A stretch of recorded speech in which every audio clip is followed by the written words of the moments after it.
Hello and welcome to another video on my channel.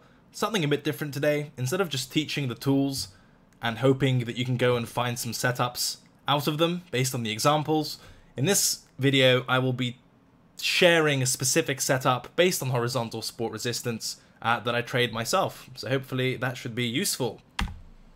Outline, nothing too crazy. We'll start with a disclaimer, some general remarks to set the scene. We'll then go over the structure itself in some detail, both in theory and some charts, and also cover the two variants, so immediate versus rounded. Timeframes is something we'll have to cover, and then some trade-specific stuff such as entry triggers and stop placement. Round off with some nuance about probability enhancers, so things that make the setup more likely to work, and then conclude. Pause the video and read the disclaimer, please. Usual stuff, entertainment purposes only. I'm not a financial advisor. Trading is risky and you're going to lose all your money, so don't do it. We're just here having a laugh. Right, substance.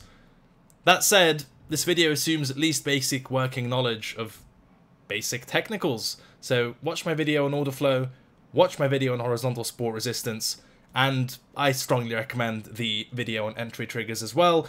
This video will be a colossal waste of your time if you have not watched those. Even if you have, I recommend a quick refresher to re-familiarize yourself with the content. Important to state that I'm not reinventing the wheel here. There's no magic, there's no voodoo, nothing. This is a support resistance setup at its core, as you'll see.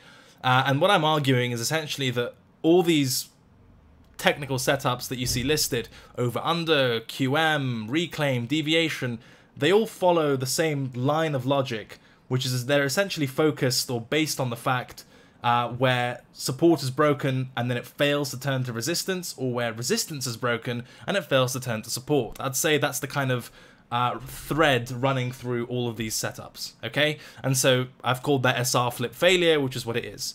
And clean double close is simply how I personally trade that type of structure. So each setup has its own nuance. I found a way that works for me, which applies the same logic of support resistance failing to flip, and that's what I'm sharing with you today. In terms of how I came across it, it was in the wilderness. This yogi told me to follow him into a... Nah, it's fucking bullshit. Look, as with many setups, I learned or came across it or started investigating it by virtue of losing money and losing trades. Thank God for trading journals. So the two things that were happening were that, first of all, levels that I thought were washed still worked really well, just without me. So I'd have, let's say, a level of support delineated, price would close through it, I think, shit, my level's gone, and then price would close above it, and I think, okay, it wasn't a level in the first place, and that looked like it was a washed level, but it really wasn't, you know, there was something more nuanced going on. And the second thing is that I was looking at my SR flip losing trades and trying to find a way to make money in the other direction, because the move was often really violent, right? Let's say there's a broken resistance level, I'm trying to buy it on the retest, and when it comes back, not only does it stop me out, but the move that follows is bloody enormous, right? And so I was trying to capture some of that to see if I could still mitigate my SR flip loss when the level fails, as opposed to just having to watch in agony as the market shits while I was trying to buy, okay? As with anything, context matters. No price pattern or any pattern will provide anything near a perfect strike rate. So usual stuff, backtest, forward test, journal, refine, be a mensch, study, expand your intellect, all of that fun stuff. So the structure itself, please don't be intimidated by the text. We have got pretty diagrams as well, but text comes first, which is essentially, obviously there's a buy and sell version of the clean double close. Nonsensical name, but here we are. So for the bullish version, and it's simply inverted for the bearish version, of course, first of all, a support level forms, okay? Next, price closes below the level, and then when price next trades to the level, be it immediately or after some time and space, it closes above it impulsively, which is a very crucial element. And also, there must be no touches or retests in between, something which sounds conceptually vague, but in the charts themselves will be quite evident, okay? Bearish clean double close, same thing. Resistance, price closes above resistance and then closes below it with no kind of retests in between, right? And then same ingredient, that there must be no touches or retests in between. Now, immediate versus rounded, I've said there at the bottom, it'll make a lot of sense from the diagram, but simply, once the level is broken, price can either close back above or back below it immediately, meaning in the next candle, or it might take some time before it comes back to the level, right? Which will be obvious from the chart examples. Here are the diagrams. We all love diagrams. These are better than my usual diagrams, because they're somewhat intelligible, I suppose. We've got our two bearish scenarios on the left, two bullish scenarios on the right. As we said, for the bearish scenario, bear in mind this is the immediate version, you have a resistance level in the form of an old high, right? Price exceeds it and closes above it. We anticipate resistance to be broken, and then the very next candle closes below it. So smash above, no retesty bullshit in between, smash below. Then we anticipate lower prices, right? That should make sense. Now, the same bearish setup except rounded, conceptually it's very similar, that you have price closing above the level and then closing below the level, the only difference being there's some price action between the first close through and the second close through. Okay, so there's just time and space. So in this case, break, there's no time and space. In the rounded examples, there is time and space. Okay, those are the only two differences. But in essence, the close above and close below with no retests, that's consistent throughout the setup. Okay? Bullish, this but basically inverted. You have a level of support. Okay?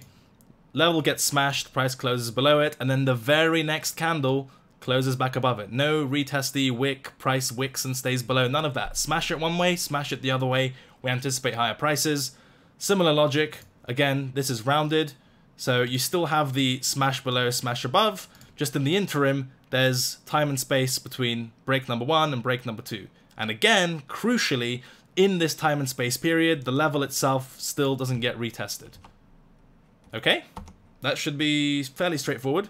Again, I recommend printing out or getting a screenshot and bringing it up on another monitor. These two diagrams, the chart examples will make a lot more sense. So here's an example of a bearish setup that's rounded. Okay, so we've delineated resistance from this high. So you've got resistance, resistance. Let's see what happens at the level.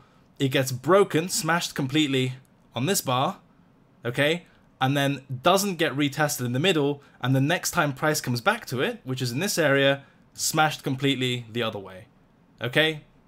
And in this example, it actually trades back to the level really nicely, and then you get your continuation downwards, right? So again, rounded, because between the level being broken here and the level being broken again, it wasn't in the next candle, but you had all this price action in between. An example of an immediate bearish retest can be found on ETHUSD. We had a level here, okay? Old lows, break, providing some resistance now. No closes through the level yet, so at this point the level is still kind of being established. Bang, there's our first thing to look for. Close above, and the very next day, closes below. That's our immediate bearish retest. You can see it comes back to the level in this case and sells off below the old low into support here. Okay, hopefully the difference between rounded bearish, which is basically all of this stuff, and immediate bearish, which is candle breaks the level and candle breaks back below the level, is quite clear. Okay, we'll do a couple more examples and then save a few for the structure theory part. Okay, Swissy, 4 hour, it's a daily chart actually. I'm going to save your eyesight and zoom in a little bit. Okay, I think this has got both bullish and bearish examples. So off of this low, and also just generally from a, oh, how do you draw your levels, etc.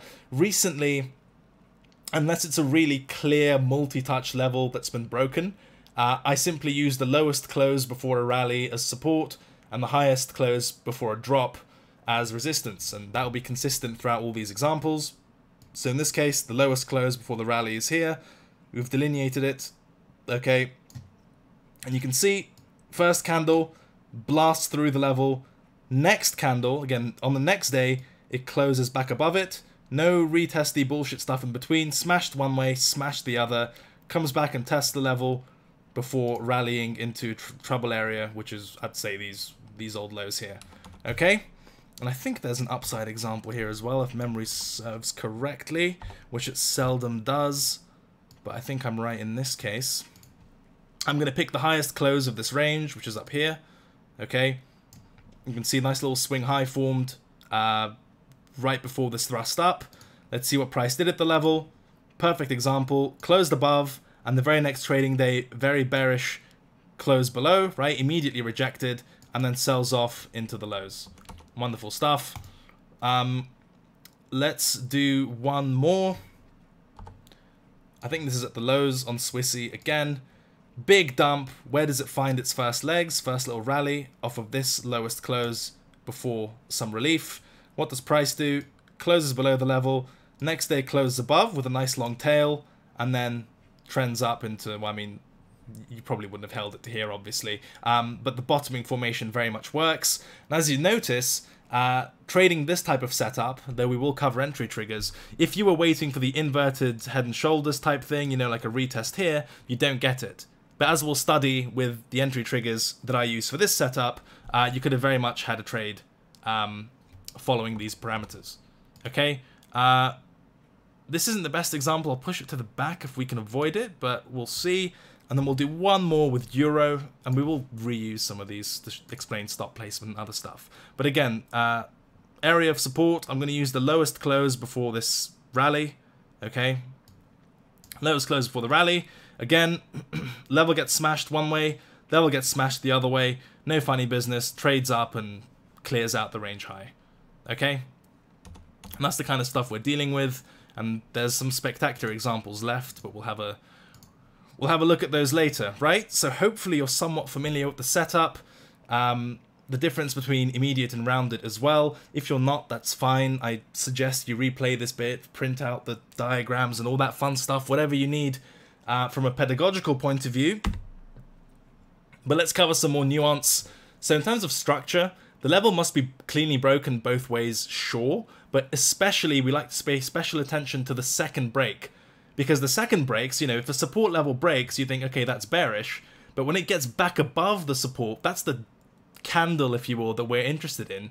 Because if it is a trap, we want to see evidence of buying. We want to see evidence that people shorting the retest of it are going to feel heat, that they're going to feel squeezed. So the second break is both where the entry trigger forms and also the candle that we really want to see you know, be indicative of future direction. So the minimum requirement is the candle close itself, but ideally the second close is impulsive, clean, you just don't ask any questions, right? Secondly, there must be no retest, wick, interaction of any kind between break 1 and break 2. Okay, so it's very simple. It breaks one way and then it breaks back. If it retests the level and kind of, you know, does something like, I don't know, let's delineate this as a level of support. Okay, you've got support, and then it gets smashed. If it does something like this, like, you know, comes into the level, finds a bit of a reaction, humbles, you know, fumbles about, and then breaks up, this invalidates the trade setup for our purposes. For our purposes, it needs to be smashed one way and then smashed the other way, right? No retest, no reaction at the level itself. We need clean breaks in both directions, okay? So, as I say, other setups may accommodate for it. I don't in this setup, but it makes it a lot easier to identify, trade, track. It removes a bunch of discretion. I found it works really well. Okay, and also I've noticed just observationally, it's kept me out of a lot of bad trades where it's kind of fumbled around the level and chopped up. Those don't tend to work as well, in my experience, as the examples we're using where it's a clean break either way. Okay, so the question is one variant better than the others? And by variant, I mean immediate versus rounded. The answer is not decisively, though I could use a couple hundred trades to get a more, you know, empirical answer to that, and also context matters. I'd say that just purely theoretically, the immediate setup is more of a false break because of its, you know, it's an immediate rejection at the level. Buyers are not willing to accept price above that resistance for even like a trading day, for example, and very indicative of a trap. Whereas at the rounded retest, where price can actually, you know, make some time and space between break number 1 and break number 2, it's more of an SR flip failure style setup. But both essentially have the same trigger of clean break one way, clean break another way. It's just a difference of, is there time and space between those two breaks? For immediate, no there isn't. For rounded, by definition there is. Time frames, very important. As with most technical stuff, higher time frames are superior, especially on daily charts. okay? And the daily chart will also show you those trapped by the intraday price action, if that makes sense. And in general, higher time frames, as you know from the order flow video, more market participants see it and get involved at the level, if it's a really obvious high time frame one, like the daily, for example. More positions are trapped should the level fail, and with more people trapped, when the move unwinds, so to speak, there's more violence and you get bigger moves as more people have to puke and are forced to make a decision, right? So it still works on intraday timeframes, as you'll see in some of the examples, and I'm sure some of the examples that you'll find yourselves, but recommended, or at least what makes sense and what's worked best for me personally, daily and 4 hour, especially the daily, and then if it's a really clear level, I don't see anything wrong with hourly and even 15-minute charts. The only thing you have to bear in mind is that if you're dealing with intraday timeframes, the likelihood that closes above, below, whatever, the likelihood that those things are noise is a lot higher, right? And it's, I'd say, reduced on the daily time frame in comparison. Okay, so stop placement. I'd say you essentially have two options, and we'll cover entry triggers next. But you have two options for stop placement. In hindsight, I really should have done entry triggers first, but let's go with it. Option 1 is a thrust candle stop, classic Tom Danteism, right? So it's the candle that caused, or that led to the second break that we're going to use for our invalidation. So obviously if it's bullish, its stop goes below the candle that broke the level the second time, and if it's bearish, above the candle that broke the level the second time. Theoretically, it's reasonably aggressive as a stop, and it can sometimes be too tight if the candle that broke the level isn't particularly big, because then you're not leaving much of a gap at all between the level itself and your stop, which obviously isn't great. You don't want your stop loss to be at a level, right? And if that's the case, that there isn't really much space for a thrust candle stop, that doesn't mean you abandon the idea completely. You can just move a couple of candles back and give it some more space. And as I mentioned, as I mentioned here, it works best with a big and ideally engulfing type of candle. Okay? And option 2, the furthermost deviation, is quite simply, if bullish, it's the lowest low made before the level was broken again, and if it's bearish, the highest high made before the level was broken again. Right? That's more conservative, but won't always give actionable risk reward. So with rounded retests, for example, that run away a lot, right? If you have, I'm sure there are some examples that cater to this, but just purely to get the point across. You have a level here, resistance broken, it goes all the way up here, and then it shits, okay? If you use the furthermost deviation, let's say for your stop, that's going to be, for example, with a really rounded retest all the way up there, whereas you're doing business closer to the level. So the risk reward might not add up. What I will say is whichever you employ, two things. One is make sure your stop doesn't land at a support resistance level. Always check that. What I recommend doing is anytime you're about to put a stop loss order in, get a clean chart, put your stop loss level as a level on the chart and see if you're stopping out into support or stopping out into resistance, whatever. If you are, move it, because that's not where you want to stop out, right? And secondly, while it may seem like a complicated and nuanced decision, which kind of stop do I use, context will usually dictate which is more appropriate. Okay, so some examples. So with this Euro USD example, remember the level came from this highest close, okay? It was broken by this candle here, so you'd use a thrust candle stop above the high that broke the level, okay?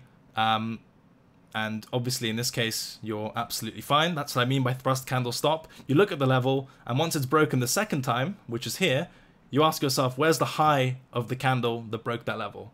And that's here. Now in this case, you might want to have moved up a tiny bit, given you're still in like an area. But in this case, given this level itself has already been broken and retested, and this is the reaction as a result of breaking this level, in my opinion, it's fine for a thrust candle stop. Okay? Same in this case. It's a bit of a, I think, bit of both, really. We have the level drawn here. In this case, what candle, so this candle broke the level, and then this is the candle that broke, well, that took price back into it. Your thrust candle stop is here, but that also happens to be the furthermost deviation, right? That's what I mean by context. It just kind of makes sense. And you're obviously fine in this case as well. Very, you know, you're not taking any heat there. Similarly for Swissy, off the lows here, thrust candle stop makes a lot of sense. Really bullish looking candle as well, using its low worked out just fine. And similarly for the setup at the highs, you can see that once the bar that broke the level the first time, and then the bar that broke down below, you probably would have been spiked out if you use that specific high. But honestly, in my experience, if you get like a really tight setup like this, where the candles are clustered together, there's no point trying to get a tiny bit of a tighter stop by not using the highest high, right? That's what I mean by context. So this is the perfect example of like a context-based decision. If these highs are so close together, why would you put your stop at previous day's high, which is usually a great place for the market to spike in reverse? Why not just get it out the way and use the day before that, right? That's what I mean by context. In this case, with this low, thrust candle stop is fine. I think there's a cable example that is slightly nicer for furthermost deviation, right? So big level, previous highs here on cable. Let's delineate it with the highest close. Why not? Okay. And yeah, in this case, you can see level gets completely smashed one way. Still technically valid under the setup because it closed right below. No retests in the middle. And stop-wise, again, you'd be fine with a thrust candle stop, but also the furthermost deviation would be up here, and that would serve you fine. Also, Euro example, I think this is the decent furthermost deviation example. This isn't the best example in itself, because if you delineate it using the highest close, it meets the rules because these wicks miss. But if you just draw it as a level, even off of the high, you can see that it's not valid necessarily. Let's assume it is for our purposes. Okay, we've delineated the level thusly. And in this case, you can see the level, so it gets smashed here, right? Still valid, closed above. It's the second close that we need to be really impulsive. So this is fine. This is definitely fine. And then if you use the thrust candle stop here, you'd be getting stopped out. Which is why I wrote in that slide, always just draw your stop on the chart to see if you're stopping out into an area of support resistance. So let's do that. This is our thrust candle stop, and you're obviously stopping out into SR. So at this point, you'd probably move up either a couple candles back, or just to a conceptual stop here or here if you're really conservative, and then in that case you're fine. And looks like we filled in most of this move anyway, right? I hope you see what I mean by context dependent. It's not kind of, I mean, we're discretionary traders. At least it's very likely if you're watching my videos that you're a discretionary trader. So you kind of, these are the tools. You get two different stop placements. I'm sure you could use an ATR-based stop and all that kind of jazz. This is what works for me, and it's essentially context that decides which one I use, right? Entry triggers. I urge you to watch my video on entry triggers before watching. Well, no, it's probably too late now, but you should still be familiar with entry triggers because it's really important. You can't trade if you don't know how to enter a trade, okay? 3 options here. As always, I'm sure there are more, but these are the main ones, at least for this setup. Option 1 is market order on candle close through the level, okay? So in terms of how this stacks up in terms of pros and cons, it's a very clear trigger, but some discretion as to whether the break is impulsive enough. Okay, so it's not fully automatable, quote unquote, because you still need to decide whether the second close was impulsive enough. It's also quite aggressive. Okay, you're not waiting for pullbacks, just waiting for the level to get rinsed, and then you're involved. In terms of risk reward, it can make a trade setup inactionable if you wait for the close, because it can simply close too far from the level, right? An example of that would be, I think it was one of these charts where the close was just really far away. Yeah, so in this case, this is intraday UCAD. You have quite a big level. You've got old highs and old lows, so really big area. I'm going to be consistent and delineate it using the lowest close here. Okay, and if we're using candle close as our entry trigger, first of all, is the setup valid? Smashes below it, and then immediately smashes back above. It is valid. Nice little liquidity pool confluence as well. Okay, but at this point, if you're taking an entry here with your risk here, where's your trouble area? I mean, probably this high. If that meets your risk reward criteria, I mean, what's that? Is that 1.3R? I can't really do it by eye. But the point is, the broader point is, if you're using a candle close entry trigger, you need to still make sure the trade is actionable, because sometimes the move away will be so violent having smashed one way and smashed the other, that it's simply too close to a reasonable target or to a trouble area for there to be a trade. Okay, so that's just something to bear in mind. Option 2 is a limit order at the broken level once the candles close through it.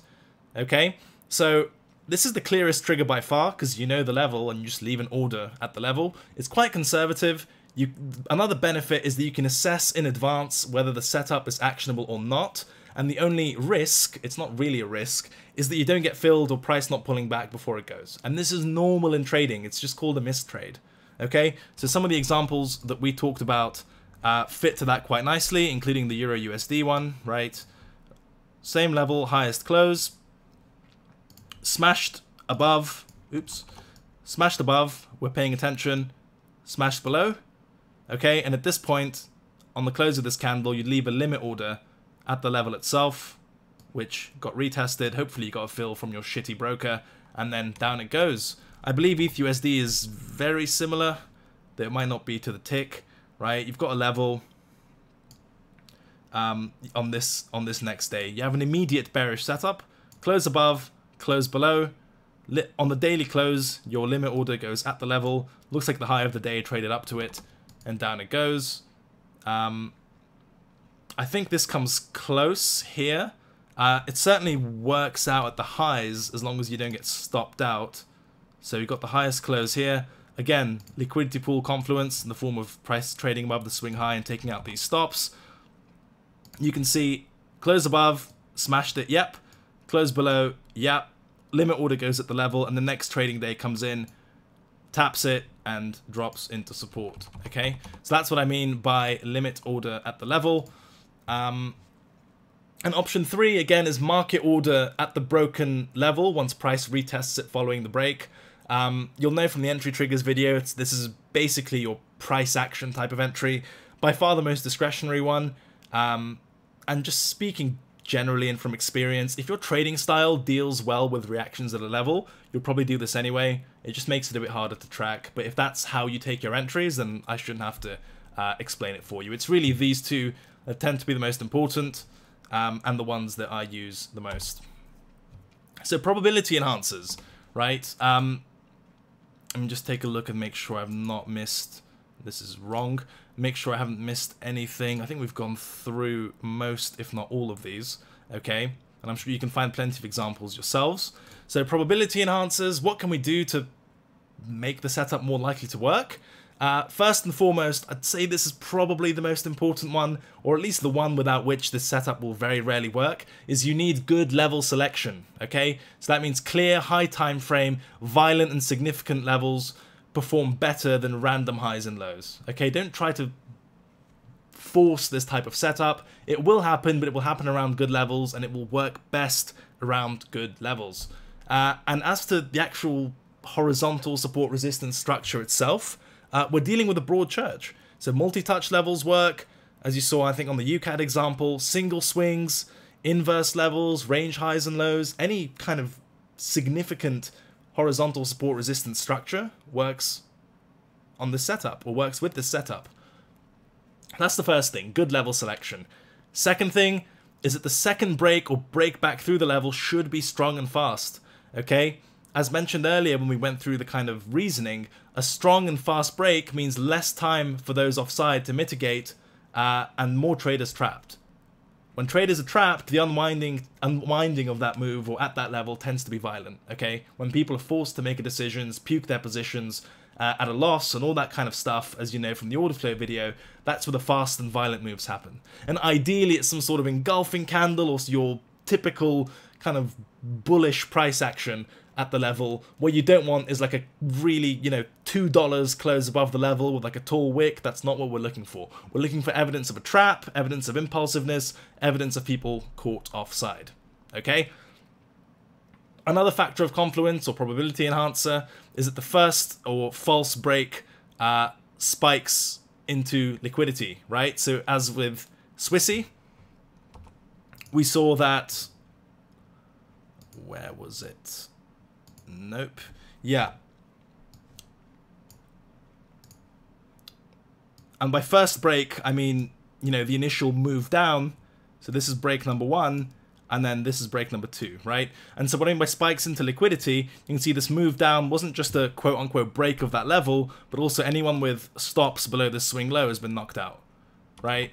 And we had a couple of other examples that I'm sure you remember better than I do, but the idea is you can derive confluence from these setups when it's not only a trap or the false break at the level itself, but there's also a deep swing high, swing low, or other likely area of liquidity that the market's going for that lines up with the setup. Okay, just go back 5 minutes or however long ago that was, where we covered a couple of those examples. And last, but by no means least, trend considerations are really important as always, right? So in an uptrend, bullish setups are more likely to form and a higher probability. So with the aim of bringing in shorts for liquidity, for long liquidity, leading to upside continuation, right? If you're uptrending, the whole market can't be right. So the way market offsets those weak hands is it'll break support, make people think they're geniuses that have just caught the top, or are going to short near the top, and then simply to blast through that same level again, leaving everybody offside. Similarly, in a downtrend, bearish setups are more likely to form and a higher probability because you're trying to get people to long in a downtrend. That's how you get your shorts filled. Okay, this is just basic trend stuff. Again, order flow video, all that good stuff.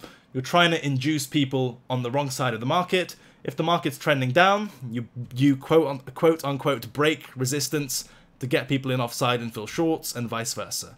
Okay, so to recap, you need good levels, otherwise the setup doesn't work. Second break, the reclaim break, or whatever you want to call it, should be strong and fast. Okay, extra bit of confluence, though it's not a necessity, so I'd say this is a prerequisite, as is this. This is just quite nice if it's the case, that there's a kind of liquidity pool or area of liquidity that has confluence with the false break. Okay, it just simply adds to the idea that more people are trapped. And as with anything, read my article on directional bias. Whatever tools you use, trend considerations are always important. You're going to have a lot more fun and a lot more success taking bear trap setups in a bull market, I think that's correct, and doing so vice versa, right? Conclusion.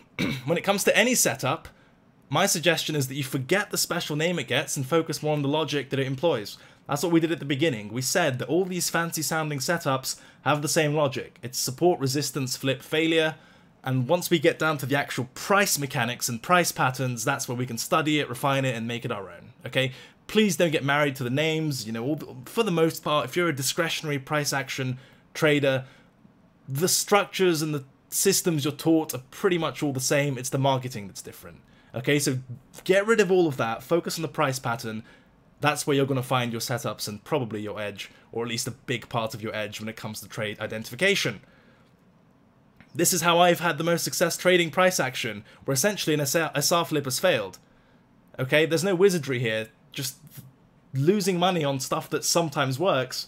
There's probably a setup in the other direction, right? So if you forget this whole lesson, for example, if you have a setup where you lose money, just check what the market does once you get stopped out. If it really, you know, aggressively reverses, there's probably a good chance that you can reverse engineer something out of that to flip long or to flip short from your original setup. Okay? As with most discretionary technical trading tools, setups will work best in the appropriate context, so that's this kind of stuff, especially trend, and where the structure is exceedingly clear. It's really tempting, I know the feelings have been there, when you learn a new tool to try to curve fit or to find it immediately, try to find a trade as soon as possible. But if you have to really look for it, it's probably not there. And as you'll hopefully see or have seen from the examples we went over, all of those levels were really, really good, clean, significant, violent technical structures. Okay, and that's something to always keep in the front of your mind, especially given the criterion of good level selection. And nothing works all the time. Look to find something that makes sense to you, stands out on a chart, occurs frequently enough to trade in the markets you trade, and bears a positive expectancy in your robust testing. I mean, that kind of speaks for itself. Res ipsa loquitur.